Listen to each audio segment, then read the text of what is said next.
My name is Mona Beller. I'm 33 years old, and for most of my life, my father made sure I knew exactly what he thought of me. A burden. That was his favorite word for me. He said it when I struggled in school after my mother died. He said it when I couldn't afford college on my own. He said it when I worked 2 jobs just to help keep the lights on in our tiny apartment. Rain slammed against the windows while I stood in our kitchen holding grocery bags from my evening shift at the diner. My father sat at the table surrounded by unpaid bills and empty beer bottles. "You're 30 years old," he snapped. "Still useless." "That doesn't matter." His face turned red. "You're still living under my roof." I stared at him in disbelief. Half the rent had come from my paycheck for years. Then his girlfriend Denise walked into the kitchen wearing my late mother's robe. That hurt worse than his words. "She needs to go," Denise said casually. "We can't build a future with her hanging around forever." My father didn't even hesitate. "You heard her. Pack your things." Then he stood up, pointed toward the hallway, and shouted. The silence afterward felt colder than the storm outside. I waited for regret to appear on his face. 3 hours later, I sat in my old Honda with 2 trash bags full of clothes, crying so hard I could barely breathe. I had nowhere to go. No family willing to help. And the worst part? My father closed the curtains while I was still sitting in the driveway. Like I had already disappeared. That night, parked outside a 24-hour gas station, I made myself one promise. One day, nobody would ever be able to throw me away again. The first week was humiliation wrapped in exhaustion. I showered at a cheap gym using a free trial membership. I slept in my car behind supermarkets and prayed security guards wouldn't knock on my window at night. One morning, my manager Teresa noticed the dark circles under my eyes. I almost lied. Instead, I burst into tears. That conversation changed my life. Teresa offered me a couch in her apartment until I could recover financially. I tried refusing, embarrassed beyond words, but she simply said, "Good people deserve help too." Nobody in my family had ever said something like that to me before. Living with Teresa showed me what kindness looked like. But every night after work, I studied bookkeeping online using free courses. Slowly, things started changing. It wasn't glamorous. But it was the first job that gave me hope. Meanwhile, my father never called once. Not on my birthday. Not during holidays. Nothing. It was like I had died. And somehow, that realization made me stronger. At 31, I finally rented my own apartment. It was tiny. The kitchen sink leaked. The heater barely worked. But it was mine. No one could throw me out. That mattered more than luxury. I worked harder than anyone else in the property office. I learned accounting, tenant law, maintenance, scheduling, everything. 2 years later, the company owner retired unexpectedly. To everyone's shock, he offered to sell the business to me through a long-term payment plan. "You care about people," he said. "That matters in this business." But I said yes. For the first time in my life, I bet on myself. The company grew fast. I handled properties responsibly, treated tenants fairly, and built a reputation for honesty. Within 18 months, I bought my first house. A beautiful 2-story home with white walls, tall windows, and a huge oak tree in the yard. The day I got the keys, I cried in the empty living room for almost an hour. Not because of the house. Because the scared woman sleeping in her car would never have believed this was possible. I thought my father would never hear about my success. I was wrong. The call came on a Tuesday afternoon. I almost didn't recognize his voice. "Mona?" My stomach tightened instantly. "Dad, I heard you're doing well." No apology. No acknowledgement of what he'd done. Just small talk. I answered carefully. "I'm busy. What do you need?" There was a long silence. Then he sighed heavily. "Denise left me." Part of me felt guilty for not being surprised. "She took most of my savings," he continued bitterly. "And the landlord sold the apartment building." I leaned back slowly. "Okay. I need somewhere to stay temporarily." There it was. The reason for the call. After 3 years of silence, my father suddenly remembered I existed because he needed help. Every painful memory came flooding back. The rain. The trash bags. His voice screaming, "Get out." "I can pay rent," he added quickly. That sentence stunned me. Rent. My father, the man who once called me a burden, was asking to rent space from me. I should have hung up. I'll think about it for 3 days. I couldn't sleep. Friends told me not to let him move in. "You don't owe him anything," Teresa said firmly. But anger wasn't the only thing I felt. There was grief too. A part of me still wanted a father. Finally, I invited him to meet at my office. When he walked in, I barely recognized him. His shoulders looked smaller. His hair had turned mostly gray. Life had humbled him. But not completely. He spent the first 10 minutes complaining about Denise instead of apologizing. Finally, I interrupted him. "Do you even regret kicking me out?" The room fell silent. His eyes shifted downward. I was under stress. That answer hurt more than yelling ever could. Not because it was cruel. Because it proved he still didn't fully understand what he'd done. I took a deep breath. "If you stay at my house, you'll sign a lease agreement like every tenant." His head snapped up. "A lease?" "Yes." He looked embarrassed. "You taught me something important, Dad. Never depend on someone else for survival." He stared at the papers on my desk for a long time. Then slowly, he signed them. The first week was painfully awkward. I gave him the downstairs guest room and clear rules. Pay rent on time. Respect the house. No drinking. No insults. "This feels cold," he muttered one evening. I looked directly at him. "You made relationships transactional first." That shut him up. But living together forced us into uncomfortable honesty. One night, I found him staring at family photos in the hallway. Pictures of me graduating business certification classes. Pictures of company events. Pictures of the house renovation. "Yes." He nodded slowly, almost like he was seeing me clearly for the first time. Then he whispered something I never expected. "I didn't think you could." That sentence explained my entire childhood. He never believed in me. Not once. And maybe that was why proving him wrong became my greatest motivation. A month later, everything changed again. While cleaning the garage together, my father suddenly admitted something shocking. "It wasn't your mother who wanted to stop you from college." I froze. "What?" He sat heavily on a chair. "She believed in you." I didn't. My chest tightened painfully. For years, I'd believed both parents thought I wasn't capable. But according to him, my mother had fought constantly for my future before she died. Tears burned my eyes instantly. He continued staring at the floor. "After she died, I became angry at everything, including you." That didn't excuse what he did. But for the first time, I saw something underneath his cruelty. Weakness. Regret. Shame. And maybe loneliness. 2 months into the arrangement, my father missed rent. When I asked about it, he exploded defensively. "You're seriously charging your own father money?" I crossed my arms calmly. "Yes. This is unbelievable." "No," I said quietly. Being thrown out during a storm with nowhere to go was unbelievable. Silence crashed between us. Then something unexpected happened. My father started crying. Not dramatic movie tears. Real, broken tears from a man finally facing himself. "I was a terrible father," he whispered. Hearing those words healed something inside me I didn't know was still bleeding. Because for years I wondered if maybe I deserved what happened. But hearing him admit the truth changed everything. "No child deserves that," he said shakily. And for the first time since childhood, I believed it. Things slowly improved after that night. My father found part-time work at a hardware store nearby. He became quieter, calmer. Sometimes we even shared coffee peacefully in the mornings. One afternoon, he handed me an envelope. Inside was the full overdue rent payment. And another note. "I'm proud of you, Mona." 3 simple words. 30 years late. But real. I kept rereading them after he went to bed. Not because they erased the past. Nothing could do that. But because healing sometimes begins with accountability.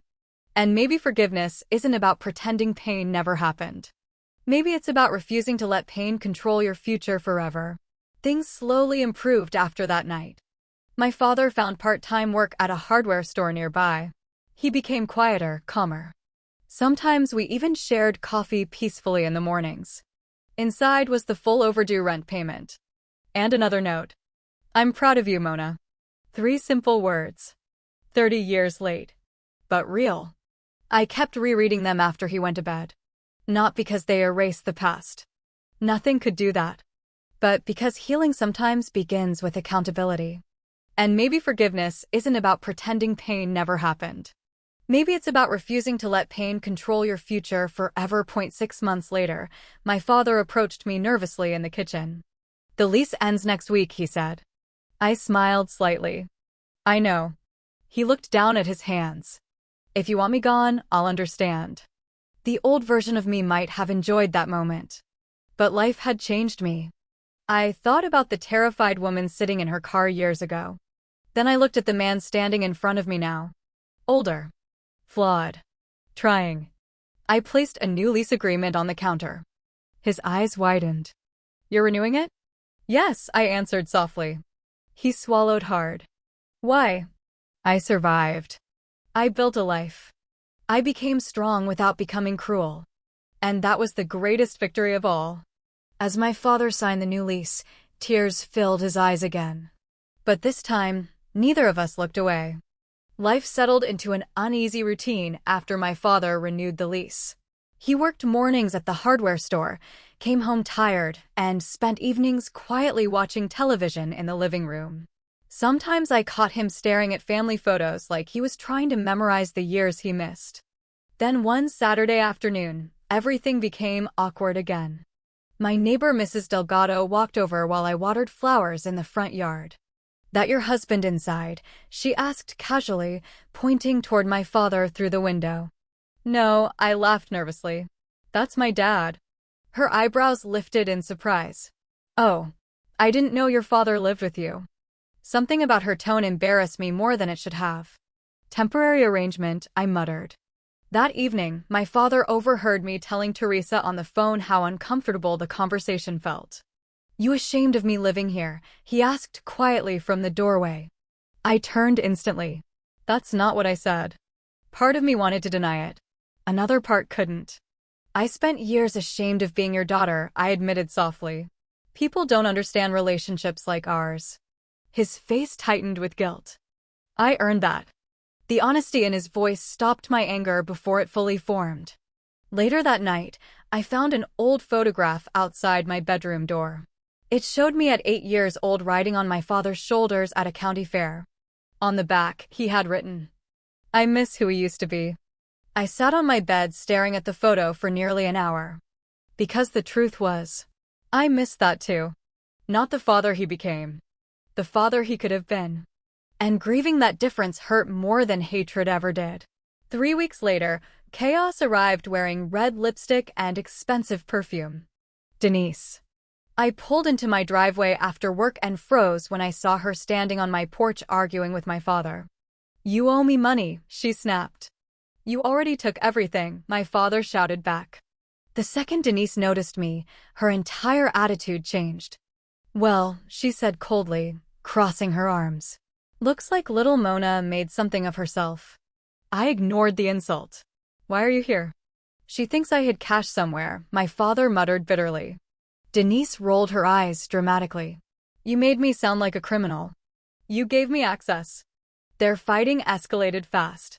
Finally, Denise pointed toward the house. Funny how you used to complain your daughter was worthless, she sneered at my father. Now you're living off her. That sentence hit him hard. I saw it immediately in his expression. For once, he understood exactly how humiliation felt. My father quietly said, leave. I said leave. She looked ready to continue arguing until I stepped forward. You need to get off my property. Halfway through dinner, my father handed me this small bag. You kept all this?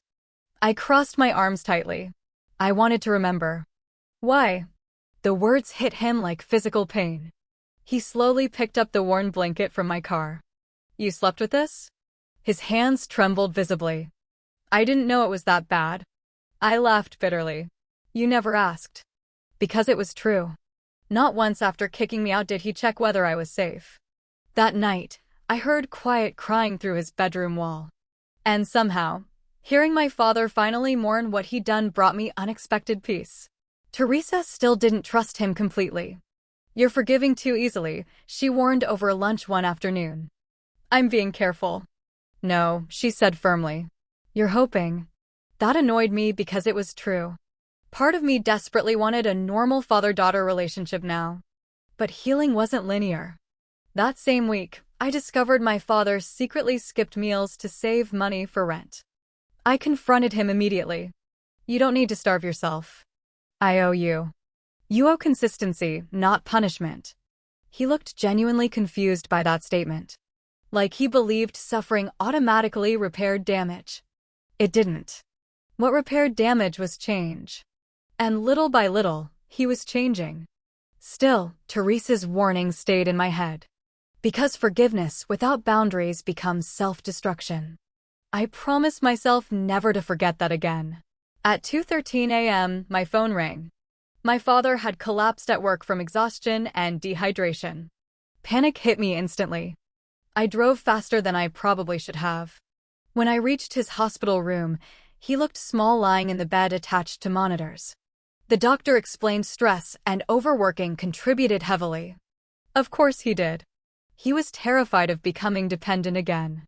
When we were finally alone, my father stared at the ceiling quietly. "I thought if I became useful enough," he whispered, "you'd never throw me away." That sentence broke my heart completely. Because suddenly I realized something devastating. The fear he created in me had eventually consumed him too. I sat beside his bed and took his hand gently. "I'm not abandoning you."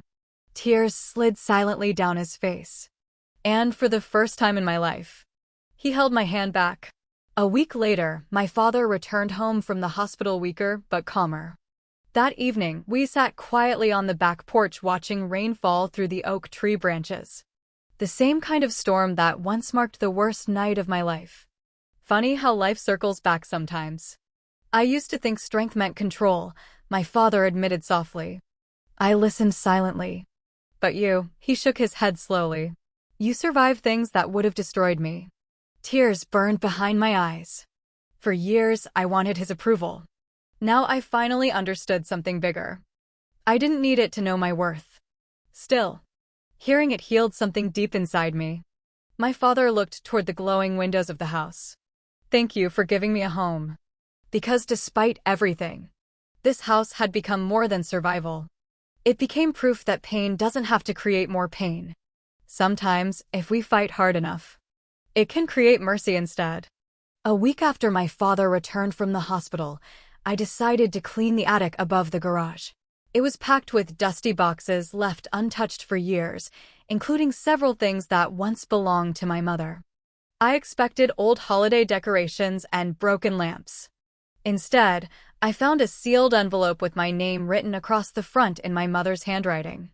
My hands shook instantly. I sat cross-legged on the attic floor staring at the envelope for almost 10 minutes before opening it carefully. Inside was a letter dated only 3 months before she died. "My sweet moonlight girl. If you are reading this someday, I need you to know something important. Your father loves you, but he is afraid of life in ways he does not understand. Fear can make people cruel. Never mistake someone's fear for your worth. You are intelligent, compassionate, and stronger than anyone realizes, including yourself. Promise me you will never let another person convince you that you are too much, too difficult, or a burden." I covered my mouth trying not to sob loudly. At the very bottom of the letter was one final sentence. "One day your father will need the kindness he once refused to give." I couldn't breathe after reading that. That night, I showed the letter to my father quietly in the kitchen. The moment he recognized her handwriting, his face crumpled. "She wrote that before treatment started," he whispered. "You knew about it?" He nodded slowly. "She asked me to give it to you someday." Anger flared instantly. "You kept it hidden for years?" Tears filled his eyes. I was ashamed. The room went silent. Because deep down, I knew exactly why he never gave it to me. The letter proved my mother believed in me completely. And back then, he didn't. 2 days later, another painful truth surfaced. While organizing old paperwork for taxes, my father quietly admitted something he had hidden for decades. There was a college fund, he said suddenly. I froze. What? Your mother started one when you were little. My chest tightened immediately. What happened to it? He stared at the floor for several seconds before answering. I used it after she died. My voice dropped dangerously calm. Used it for what? At first, bills. That part one understood. But then he whispered. Then gambling. You gambled away my college fund? Tears filled his eyes instantly. I was grieving. I wasn't thinking clearly.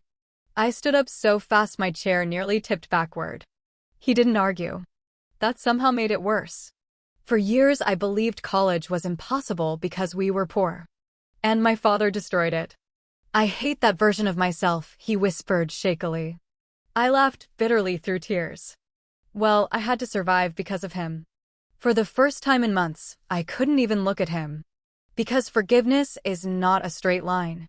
Some wounds reopen when new truths appear. And this truth cut deep. The house became painfully quiet after the college fund confession. Still passed each other in hallways. But conversation disappeared. One evening my father finally spoke while washing dishes. You should yell at me. I kept drying plates silently. You should tell me how angry you are. I looked at him coldly. You already know. I do. That was the problem. He understood now. Too late. For the next week, he avoided watching television and spent most evenings sitting alone on the back porch. One night, I overheard him talking softly to my mother's old photograph. I ruined so much, he whispered. Hearing his regret no longer gave me satisfaction. It just made me sad. Because no apology could return the opportunities one lost. No amount of guilt could give me back the version of myself that once believed she was worthy of dreams. Still, despite my anger, I noticed something important. He never defended himself anymore. No excuses. No blaming grief. No blaming alcohol. Just accountability. And maybe that's why part of me slowly softened again. To my surprise, my father attended the ceremony quietly wearing his only suit. A week before Christmas, someone knocked on my front door just after sunset. When I opened it, my entire body stiffened. My older brother, Daniel. I hadn't spoken to him in almost 4 years. Not since the night Dad kicked me out and Daniel stood silently in the hallway watching it happen. He looked uncomfortable standing there with snow collecting on his coat. Hey, Mona. I crossed my arms immediately. Why are you here? His eyes shifted nervously toward the living room where Dad sat watching television. I heard things are different now. Different. That was one word for it. Dad slowly appeared behind me and froze completely when he saw Daniel. For several seconds, nobody spoke. Then Daniel quietly said, "Can I come in?" Dinner that night felt painfully awkward. Daniel kept glancing around the house like he couldn't believe I owned it. Finally, he cleared his throat. You really built all this yourself? Yes. He nodded slowly, shame creeping across his face. I should have helped you back then. I looked directly at him. But you didn't. His expression tightened immediately. Dad remained unusually silent during most of the conversation until Daniel suddenly asked him, "How did she forgive you?" The room became still. Dad stared down at his plate for several seconds before answering softly. She didn't forgive me all at once. That sentence hit me harder than expected because it was true. Healing hadn't been one dramatic apology. It had been months of accountability, consistency, and painful honesty. Before leaving, Daniel handed me a small wrapped gift. Inside was a photograph of the 3 of us as children sitting beside Mom on Christmas morning. On the back he had written, "I miss our family too." That night, I sat alone staring at the photo for hours wondering how many relationships grief had destroyed after Mom died. And whether some broken things could still be repaired.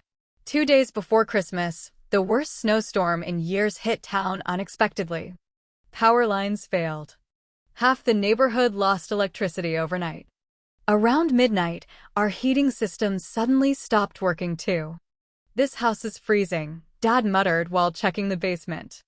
I wrapped myself tighter in blankets. Can it be fixed? Not tonight. The temperature dropped dangerously fast.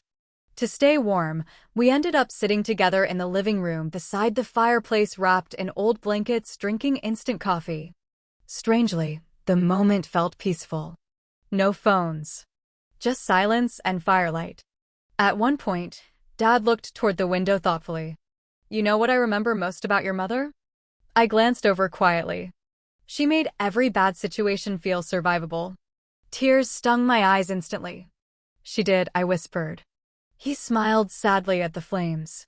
When the power went out during storms, she used to light candles everywhere and pretend it was an adventure. I laughed softly through tears.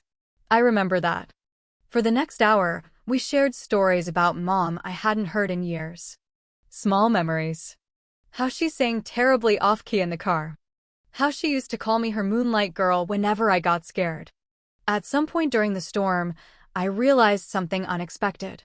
For the first time since her death, talking about Mom no longer felt like reopening a wound. It felt like keeping her alive. And somehow, that mattered more. January arrived with new problems. I tried hiding my stress, but Dad noticed immediately. You're overworking again, he said one evening. I'm fine. That's exactly what I used to say before everything fell apart. 3 months after visiting Mom's grave, life felt calmer than it had in years. Which is probably why the hospital call terrified me so much. It's Dad. My stomach dropped instantly. What happened? What? I asked. This finally feels like the family Mom wanted. Dad quietly wiped tears from his eyes without speaking. At Teresa's suggestion, Dad finally agreed to grief counseling. His first session terrified him. What if they think I'm awful? He admitted nervously before leaving. I looked at him carefully. People who truly don't care never ask that question. When he returned home later that afternoon, he seemed emotionally exhausted. How was it? He sat heavily in the kitchen chair. I stayed quiet. Dad swallowed hard. I realized something terrible. What? I blamed you for surviving her. The honesty knocked the breath from my chest. You looked so much like her, he whispered tearfully. And every time I saw you, I remembered losing her. For years, I thought I was personally unlovable. Now I finally understood the grief underneath his cruelty. It didn't excuse anything. But understanding changes how pain sits inside your heart. And maybe that mattered too. A fire broke out in one of my apartment buildings late one night. Thankfully nobody died, but several families lost their homes temporarily. The situation became chaotic immediately. Repairs. Exhausted beyond belief, I worked nearly nonstop for 3 days helping displaced tenants. On the 4th morning, I stumbled downstairs barely functioning. The kitchen was filled with food containers, coffee, and organized paperwork. Dad and Daniel looked up from the table. We handled breakfast for the displaced families, Daniel explained. Dad nodded. And I called every contractor in town. Emotion hit me instantly. Because for once, I wasn't carrying everything alone. That realization nearly broke me more than the exhaustion itself. One evening, Dad handed me another envelope. What's this? A letter, he said nervously. For the version of you I hurt. Inside were pages of handwritten apologies. Specific memories. Specific regrets. Every cruel word. Every moment he failed me. At the end, one sentence shattered me completely. You spent years believing you were hard to love because I was too broken to love properly. I cried harder than I had in months. One warm evening, I sat alone beneath the oak tree in the backyard watching sunset colors spread across the sky. Dad eventually joined me carrying 2 cups of tea. For several minutes, we simply sat quietly together. Do you still feel like that scared girl sometimes? I thought carefully before answering. He nodded sadly. I wish I could change that. You can't erase the past. No, he admitted quietly. But maybe I can help you feel safe in the future. That was all I ever really wanted. Not perfection. Not money. Life had finally started feeling steady again when Daniel showed up one evening looking terrified. What happened? I asked immediately. Instead of answering, he held up a small velvet box. My eyes widened. You're proposing?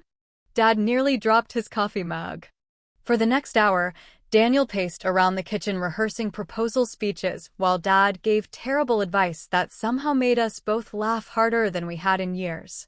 Women like confidence, Dad insisted. You literally got divorced twice, Daniel replied. Still had enough confidence to try again. I laughed so hard I cried. And suddenly it hit me. Our house sounded happy. Not tense. Not fragile. A few days later, Daniel proposed at the park where he and Ava first met. It no longer looked temporary. It looked lived in. Loved in. Dad appeared quietly behind me in the doorway. I nodded slightly. He smiled sadly. You should go if it makes you happy. What if happiness already happened here? His eyes filled with tears instantly. Because maybe success wasn't escaping the past completely. Maybe sometimes it was building peace exactly where pain once lived. One Sunday afternoon, Ava arrived at the house crying. What happened? I asked immediately. Ava laughed through tears before holding up a pregnancy test. Positive. The entire kitchen exploded into chaos. Daniel nearly fainted. Dad started crying instantly. And me? I just stood there stunned before suddenly laughing harder than I had in years. A baby. New life. New beginnings. After so much loss, our family was finally growing instead of shrinking. Later that evening, Dad sat beside me quietly on the porch. I smiled softly through tears. Maybe she can. For the first time since Mom died, that thought no longer felt heartbreaking.